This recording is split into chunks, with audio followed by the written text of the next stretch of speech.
পৃথিবীতে মানুষ সর্বত্র অসংখ্য প্রবলেমসে, ট্রাবলসে, ক্রাইসিস, ডিজিজেস, মানসিক পীড়া, আর্থিক অনটন, কালচারাল ক্ল্যাশ, পলিটিক্যাল টার্ময়েল, নানান প্রবলেমসে মানুষ কিন্তু ভুগছে। এটা শুধু আজই হচ্ছে না, অতীতেও হয়েছে, আজও হচ্ছে, আগামীতেও হবে। তো পৃথিবীতে এমন কি জানলে, এমন কোন জ্ঞান বা নলেজ বা বই বা সলিউশন, মাস্টার অ্যালগোরিদম, মাস্টার কি পেলে আমি জীবনের সমস্ত দিককে তৎক্ষণাৎ সমস্ত দিককে আমি কিন্তু জয় করতে পারবো। সেটি হচ্ছে মেডিটেশন, ধ্যান।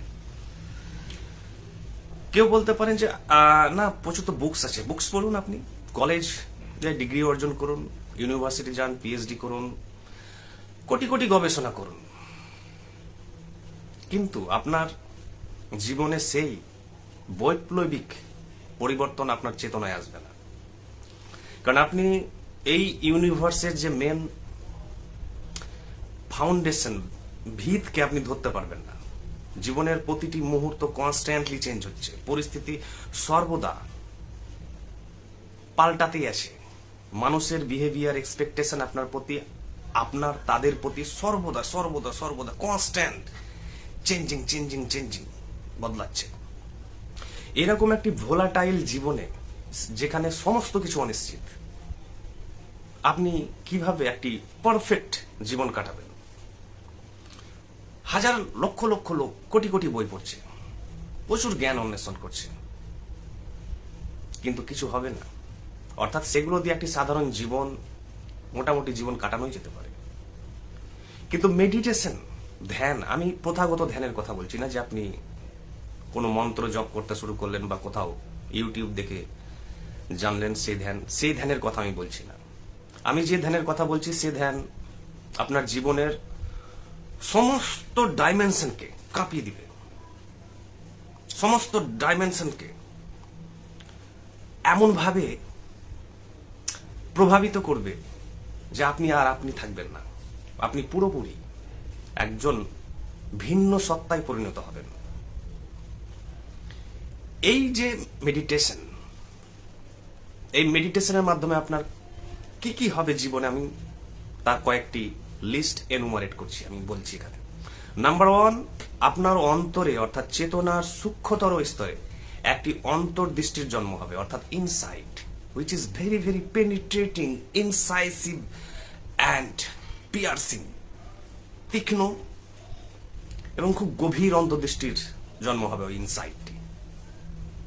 ঠিক যেমন একটি হাবল টেলিস্কোপের মাধ্যমে দূরের কোটি কোটি দূরত্বে একটি ছায়াপথকে তিনি দেখতে পাচ্ছেন, গ্যালাক্সিকে দেখতে পাচ্ছেন, বা গ্রহ নক্ষত্রকে দেখা যাচ্ছে। তেমনই একটি ইনসাইট যেটি মানবীয়, সেটি কোনো ঐশ্বরিক নয়, সেটি কোনো দৈব নয়, সেটি কিন্তু কোনো অতি প্রাকৃত নয়, মানবীয় অর্থাৎ ন্যাচারাল, প্রাকৃতিক, জাগতিক অন্তর্দৃষ্টির জন্ম হবে, যার সাহায্যে আপনি একজন সাইকোলজিস্টে পরিণত হবেন। অর্থাৎ সাইকোলজিস্টে পরিণত হলে আপনি আপনার মানবীয় যা সম্পর্ক আছে, অর্থাৎ আপনার পরিবার, আপনার ফ্রেন্ডস, আপনার রিলেটিভস, আপনার কালিগস, আপনার যা মানবীয় আদান প্রদান আছে, তার সমস্ত গভীর সত্তাকে এবং তাদের ডাইনামিক্সকে আপনি খুব সহজেই বুঝতে পারবেন, এবং অ্যাকর্ডিংলি আপনার রেসপন্স তৈরি হবে। সো সাইকোলজিস্ট যখন হয়ে গেলেন আপনি, তখন কিন্তু মেন্টালি সমস্ত অ্যাগনি, সাফারিং, ডিজিজেস, ফ্রাস্ট্রেশনস থেকে আপনি, ডেসপায়ার থেকে totally free, absolutely free. Then you become a profound philosopher. তারপরে আপনি হয়ে যাবেন একজন গভীর দার্শনিক। হুই ইজ এ দার্শনিক, হুই ইজ এ ফিলোজফার। একজন দার্শনিক হচ্ছেন একজন বিজ্ঞানী, একজন দার্শনিক হচ্ছেন একজন গ্রেট সাহিত্যিক, একজন দার্শনিক হচ্ছেন সমস্ত জ্ঞানের অধিকারী। সে কি করেন? সে সমস্ত ধারণা, আইডিয়াস, সূক্ষ্ম সূক্ষ্ম ধারণা, আইডিয়াস, গভীর গভীর উপলব্ধির, জ্ঞানের জন্ম দেন সেই তীক্ষ্ণ অন্তর্দৃষ্টির মাধ্যমে, যে অন্তর্দৃষ্টিটি তার চেতনায় নিজেকে ব্যক্ত করেছে। কিসের ফলে? আপনার মেডিটেশনের ফলে। সেই মেডিটেশন কেমন হবে ধ্যান? সেই ধ্যান সিটিং পশ্চারও হতে পারে, দাঁড়িয়েও হতে পারে, ট্রাভেল করতে করতে হতে পারে, কাজ করতে করতে হতে পারে, কথা বলতে বলতে হতে পারে। অর্থাৎ আপনি যখন কথা বলছেন, watch the flow or pattern of your words that you are uttering. অর্থাৎ আপনি যখন কথা বলছেন, প্রত্যেকটি ওয়ার্ডসকে আপনি নীরবে দেখুন এবং প্রত্যেকটি ওয়ার্ড, পাংচুয়েশন, অ্যাকসেন্ট, সমস্ত কিছুকে, ফ্লোকে আপনি উপভোগ করুন, অনুভব করুন চেতনায়, এবং সমস্ত কিছু হবে আনহারিডলি, অর্থাৎ ধীরে ধীরে, not too slow, neither too fast. আপনি যখন লিখছেন তখনও আপনি ধ্যান করছেন। নীরবে দেখুন প্রত্যেকটি ওয়ার্ডের মুভমেন্টকে, আপনার পেনের মুভমেন্টকে, from one place to another, from one space to another. আপনি যখন শুনছেন, বি এ টোটাল লিসনার, সম্পূর্ণ শ্রোতা হয়ে যান। কোনো মতামত দেওয়ার কোনো প্রয়োজন নেই। যিনি বলছেন তিনি হয়তো ননসেন্সই বলছেন, অর্থহীন কথাই বলছেন, পুরো অটিওস কথা। অটিওস কথা মানে টোটালি আননেসেসারি, রিডান্ডেন্ট। তবুও আপনি শুনছেন, কারণ প্রতিটি ওয়ার্ড, প্রতিটি সাইন, যা ঘটছে আপনার চারিপাশে, সব হচ্ছে মেসেঞ্জার, প্রফিট। আমরা যেমন বলি যে গড যুগে যুগে প্রফিট বা মেসেঞ্জার বা দূত বা যোগী বা ঋষিদের পাঠান না, সেটা মানবীয় অর্থে। কিন্তু প্রাকৃতিক অর্থে যা আপনার চারিপাশে আছে, আপনি আমার চশমা, চুল থেকে শুরু করে এক একটা মেসেঞ্জার, এক একটা প্রফিট, এক একটি গুরু, এক একটি টিচার, এক একটি মেন্টার। কেন? কারণ প্রতিটি জিনিস, প্রতিটি বস্তু আপনাকে জানাতে এসেছে, মেসেজ দিতে এসেছে, বার্তা দিতে এসেছে। তাদের জগৎকে নীরবে শোনার চেষ্টা করুন, বোঝার চেষ্টা করুন তারা কি বলতে চাইছে আপনার সাথে।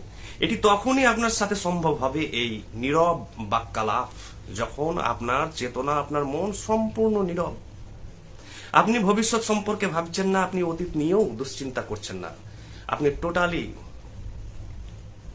টোটালি প্রেজেন্ট সেই মুহূর্তে, যে মুহূর্তে আপনি নীরব বাক্যালাপ করছেন সেই জগতের সাথে। তাই প্রতিটি ওয়ার্ড আমার, প্রতিটি বস্তু আপনার চারিপাশে, সেটা খারাপ হোক ভালো হোক, প্রতিটি জিনিস হচ্ছে মেসেঞ্জার, গুরু, টিচার, মেন্টার, প্রফিট। প্রতিটি জিনিস আপনাকে আলোকিত করতে এসছে, প্রতিটি সিচুয়েশন আপনাকে আলোকিত করতে এসছে, এনলাইটেন করতে এসছে।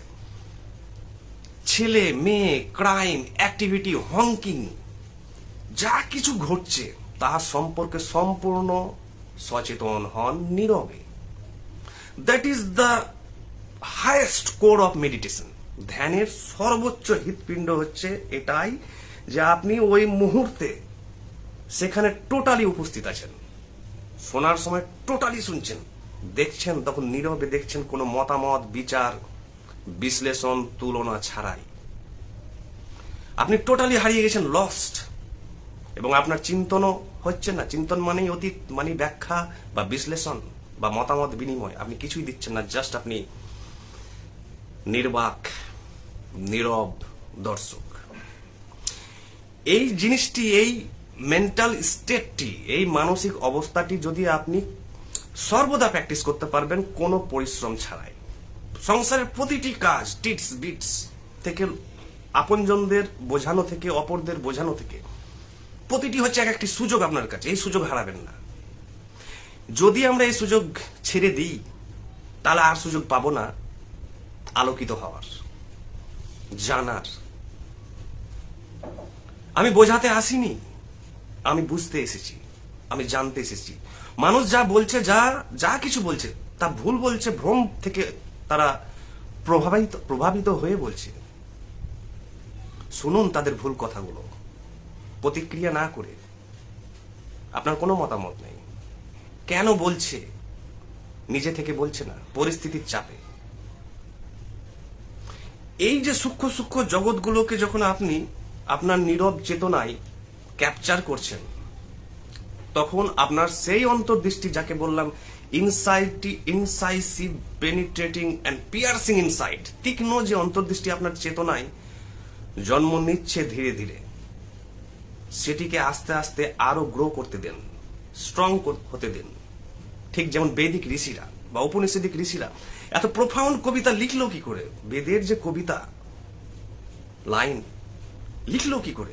কারণ তাদের চেতনা ছিল সূক্ষ্ম থেকে সূক্ষ্মতর পর্যায়ে, আনডিস্টার্বড। না হইচই, না কোলাহল, না চিৎকার, কোনো কিছু কারো কাছে কিছু প্রমাণ করার প্রয়োজন নেই। অর্থাৎ আমি বলতেই চাই না যে আমি ঠিক না ভুল, না আমাকে ভুল বোঝো না তোমরা, প্রয়োজনই নেই। কারণ আপনি যাই করুন, লোক আপনাকে সমস্ত কিছু ঠিক থাকলে ভালো বলবে, কিছু ভুল হলে খারাপ বলবে। এটা হচ্ছে pattern, common day to day লাইফের। তা আপনাকে আপনার উপরে আর কোনো ওয়ার্ডস বা মতামতের প্রভাবই পড়বে না যখন আপনি জেনে গেলেন যে সবই তো ভুল, সবই তো ভ্রম, সবই তো ইলিউশন, সবই তো ডিলিউশন। এবং সব বাহ্যিক চেতনা থেকে, স্থূল চেতনা থেকে লোক বলছে। তারা ডিফার রিয়ালিটিকে জানেন না, কারণ তারা ধ্যানী নন। আর যে ধ্যানী নন সে যা বলবে সবই ভুল। Interesting, be careful here. যে ধ্যান জানেন না তিনি সমস্ত কথা তার এবং লেখা হোক তার বাহ্যিক চেতনা থেকে উদ্ভূত হচ্ছে। আর বাহ্যিক চেতনা মানেই হচ্ছে ভুল, অর্থাৎ সেটা পাশবিক, সেটা স্থূল, সেটা সারফেস, সেটা পশু পাখিদের। তাই বাহ্যিক যে সারফেস, যে স্থূল চেতনা, আমাদের যে গ্রস অ্যাওয়ারনেস থেকে যা বলছি, টোটাল ভুল, সব ভুল। আপনি প্রমাণ করুন, যে দেখবেন যে ও সবই ভুল বলছে, সে যেই হোক। তাই সূক্ষ্মতর চেতনা থেকে যে বলছে সে কিন্তু একমাত্র জানে যে অ্যাকচুয়ালিটি কি, রিয়ালিটি কি, বাস্তবতা কি। কারণ সে সত্যের সাথে কানেক্টেড আছে।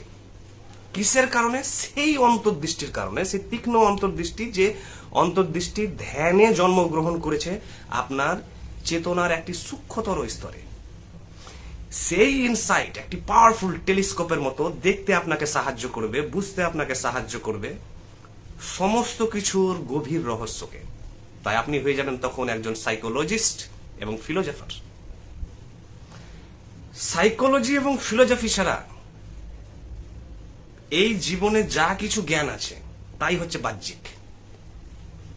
সাইকোলজি এবং ফিলোজফি ছাড়া যা কিছু জ্ঞান আছে তাই হচ্ছে ওয়ার্ড, শুধু শব্দ শব্দ শব্দ, ওয়ার্ডস যার কোনো মানে নেই। দেখতে মনে হচ্ছে রঙিন শব্দ, আকর্ষণীয় শব্দ, খুব সুন্দর শব্দ। এবং এক এক সময় এক একজন মোটিভেশনাল স্পিকার থেকে, গুরু থেকে শুরু করে, শিক্ষক থেকে শুরু করে অসংখ্য লোক আমরা ইউটিউব থেকে শুরু করে সোশ্যাল মিডিয়ায় দেখতে পাচ্ছি। এবং করতালিতে, হাততালিতে দর্শক ফেটে পড়ছে। কেন? কারণ সেই মুহূর্তে মনে হচ্ছে yes, it is very striking, it is very great. কিন্তু all words, they are just words, they are just a heap of words which mean nothing আর which are full of nonsense. কারণ যে মুহূর্তে আপনাকে কোনো জিনিস দ্রুত আনন্দিত করবে, এন্টারটেন করবে, সেই মুহূর্তে কিছুক্ষণ থাকার পর ততটাই দ্রুত সে আপনাকে ত্যাগ করে চলে যাবে। এটি হচ্ছে ক্ষণস্থায়িত্ব সস্তা জিনিসের, যে দেখতে শুনতে মনে হচ্ছে যে দুর্দান্ত জিনিস, এতেই হয়তো আমার জীবন পাল্টে গেল। বা লোকটা জানে কত। যখনই এই আনন্দ আসবে, সেই আনন্দকে সম্বন্ধে অ্যালার্ট হন, সচেতন হন, ধ্যানে যান, দেখবেন যে ওই ওয়ার্ডসের কোনো বৃহৎ বা গভীর মানে নেই। কারণ আমরা বাহ্যিক স্তরে জীবন কাটাতে কাটাতে অভ্যস্ত হয়ে গেছি, তাই একটুতেই আমরা আনন্দিত হয়ে যাই। একটুতে আনন্দিত কে হয়? একটুতেই কে আপসেট হয়, দুঃখী হয়? যে যার চেতনা পাশবিক, অর্থাৎ অ্যানিমালিস্টিক, অর্থাৎ সারফেস, অর্থাৎ গ্রস লেভেলে আছে, স্থূল চেতনায় আছে যার, সে একটুতেই আনন্দিত হয়ে যাবে, সে একটুতেই আবেগপ্রবণ হয়ে যাবে। এই যে দেখছেন না ধর্মীয় সংঘাত, বিভিন্ন হিন্দু মুসলিম থেকে শুরু করে, খ্রিস্টান বুদ্ধিস্ট থেকে শুরু করে, রাজনৈতিক মহল, political scandal, political corruption, scam, এগুলো হচ্ছে সব বাহ্যিক জগৎ, সারফেস। তাই ইমিডিয়েটলি ভাইরাল হচ্ছে, ইমিডিয়েটলি আমাদের রেসপন্স চলে আসছে, এবং এগুলো নিয়ে আমরা মেতে আছি। কেন? কারণ আমরা পাশবিক বাহ্যিক জগতে অ্যানিমালিস্টিক সারফেসে বাসছি। আমরা রিয়েলিটি জানি না। যে করছে, যে স্ক্যান্ডালটি, যে করাপশনটি ঘটিছে, তিনিও পাশবিক চেতনার জগতে বাস করেন, এবং তাকে নিয়ে যারা আমরা মাতামাতি করছি, তারাও আমরা সেই বাহ্যিক জগতের চেতনায় বাস করছি এবং টোটালি আমরা রিমুভড, বিচ্ছিন্ন সেই প্রকৃত সত্য থেকে। তাই একটুতে দেখতে পাচ্ছেন না ধর্মীয় অসহিষ্ণুতা, কমিউনাল আনরেস্ট, সাম্প্রদায়িক অস্থিরতা, হিন্দু মুসলিম ক্লাস। কারা এরা? এরা সব হচ্ছে বাহ্যিক নিজের নিজের ধর্মের অনুগামী, যারা টোটালি স্থূল চেতনায় বাস করে, শব্দে বাস করে। অর্থাৎ ধর্মগ্রন্থ সবার কাছে আছে, কিন্তু সব ধর্মগ্রন্থের শব্দ নিয়ে ঘুরে বেড়াচ্ছে। Nothing, they know nothing, nothing, absolutely nothing about the reality which their own respective scriptures contain within themselves. সেই ধর্মীয় সেই লাইনের মধ্যে কি আছে তারা জানে না। তারা জানে যেটা, সেটা হচ্ছে শব্দ, আর সেটা কি বাহ্যিক, সেটা আপাত দৃষ্টিতে যেটা মনে হচ্ছে, কিন্তু তার ডিপার রিয়ালিটিতে কি আছে কিছু জানেন না। কিন্তু যারা জানেন তারাকে কোনোদিন কোনো সাম্প্রদায়িক বা অনলাইন ডিবেট বা টিভিতে যে সব ডিবেট দেখছেন, বা বিভিন্ন ধরুন নাস্তিক আসছে, ধরুন বিশাল বিশাল, ধরুন ইসলামের কিছু নাস্তিক, কিছু হিন্দুদের নাস্তিক বিশাল শোরগোল পাকিয়ে দিচ্ছে, দিয়ে বলছে এই সেই এই সেই, এবং পাবলিক খাচ্ছে। কেন খাচ্ছে? কারণ পাবলিক তো স্থূল চেতনার লোক, আর যে প্রচার করছে তিনিও স্থূল চেতনার লোক, তাই চলছে ভালো। তো কি করব তাহলে? ধ্যান আপনাকে সেই অন্তর্দৃষ্টির পেতে সাহায্য করবে, যার মাধ্যমে আপনি দেখতে পাবেন টোটাল ফলসহুড আর টোটাল গিমিক আর টোটাল যে আউটওয়ার্ড যে অ্যাপিয়ারেন্স অফ এভরিথিং, প্রত্যেকটি জিনিসের যে বাহ্যিক চেহারা, যে কতটা ফলস হতে পারে, কতটা ননসেন্স, মিনিংলেস, পারপাসলেস হতে পারে, উদ্দেশ্যহীন, অর্থহীন হতে পারে, আপনাকে দেখতে সাহায্য করবে। যে মুহূর্তে আপনার দেখা শুরু হলো, সেই মুহূর্তে আপনি কিন্তু এবার ফিলোসফি বা দর্শনের দিকে প্রবেশ করতে লাগলেন। দার্শনিক হওয়ার জন্য কোনো দর্শনের বই পড়ার প্রয়োজন নেই। সাইকোলজিস্ট হওয়ার জন্য কোনো psychologist, Sigmund Freud, Carl Jung পড়ার প্রয়োজন নেই, কিচ্ছু পড়ার প্রয়োজন নেই। এই মহাবিশ্ব নিজেই একটি লাইব্রেরি, প্রতিটি জিনিস হচ্ছে এক একটি বই, এক একটি গুরু, এক একটি মেন্টর, এক একটি মেসেঞ্জার, এক একটি প্রফিট। তাই যারা জানেন, অর্থাৎ যারা ধর্ম বা স্পিরিচুয়ালিটি বা রিলিজিয়ান জানেন, তাদের আবার দেখতে পাবেন না যে কোনো টিভির চ্যানেলে বসে প্যানেলিস্ট হিসেবে ডিবেট করছে বা লিড করছে কোথাও, কারণ ওরা জানেন সেহেতু আসবেন না। কারণ তারা জানেন যে আমরা এই সার্কাসে অংশগ্রহণ করব না, যে সার্কাসটি পলিটিক্যালি মোটিভেটেড বা কায়েমি স্বার্থের দ্বারা মোটিভেটেড। তো যারা জানেন তাদের কখনো আপনি দেখতেই পাবেন না, আর যারা জানেন না তারাকে সর্বত্র দেখতে পাবেন। তারা ডিবেট করছে, প্রচার করছে, এটা ওটা দাবি করছে। কারা এরা? এরা হচ্ছে তারাই আমরা যারা, অর্থাৎ যারা বাহ্যিক স্থূল চেতনায় যারা বাস করি, যারা এই রিয়ালিটি সম্পর্কে, মানবীয় অস্তিত্বের রিয়ালিটি সম্পর্কে দে নো অ্যাবসলিউটলি নাথিং। আর এটা আপনি নিজে রিয়েলাইজ করতে পারবেন, ডিসকভার করতে পারবেন, যদি আপনি ধ্যানের জগতে ধীরে ধীরে প্রবেশ করেন। ধ্যান ছাড়া অন্যভাবে এই ট্র্যাপকে, এই ফাঁদকে আপনি কোনোভাবে বুঝতে পারবেন না। তো master the art of meditation, ধ্যান শিখুন, এফোর্টস চালিয়ে যান। 10 মিনিট, 15 মিনিট, 5 মিনিট, যখন যখন মুহূর্ত হবে, চোখ বন্ধ করুন, যেখানে খুশি বসে যান, যেখানে আপনার কমফোর্টেবল মনে হচ্ছে বা দাঁড়িয়ে আছেন, রিল্যাক্স করুন 5 মিনিট, 15 মিনিট, থটলেস, টোটালি চিন্তনহীন। সাইলেন্সকে অ্যালাউ করুন, বেশি বেশি করে নীরবতাকে অ্যালাউ করুন, আপনার প্রতিটি কোষকে, প্রতিটি স্নায়ুকে প্লাবিত করতে তাদের সমুদ্রে বা তাদের নদীর জলে। সমস্ত কোষে কোষে স্নায়ুতে নীরবতার বাণীকে ছড়িয়ে দিন। তো first step towards meditation is silence. যে সাইলেন্সের স্বাদ জানে না, যে নীরবতার স্বাদ জানে না, সে জীবনের কোনো স্বাদই জানে না।